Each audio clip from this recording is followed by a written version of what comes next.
Many people will tell you, don't chase the money, chase the problem, chase the solution. And even I was dealing with some of these thought processes, and I was dealing with some of these kind of conversations since ages, since last 10, 15 years.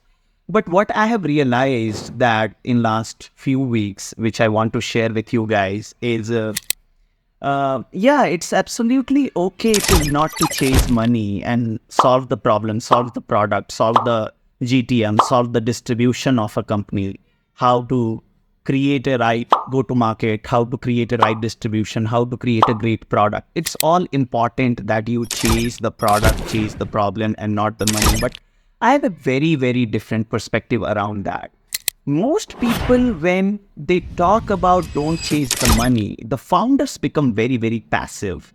And when I'm telling about founders becoming passive, then they only talk about okay, product, having a nice product without any paying capacity, without any unit economics, without having a real appetite to pay for that particular product. Does your product is getting likable? Do you think that your product has a paying capacity, like people will pay for it?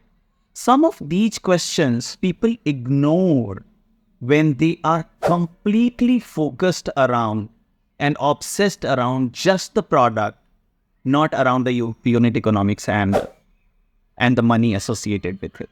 So it's a great validation. What I'm just trying to put here and what I'm trying to conclude here is, if your product has a paying capacity, if your focus is around money, if you are thinking about whether people will pay for the product or not, that itself is a great validation that whether you have solved the right problem or not.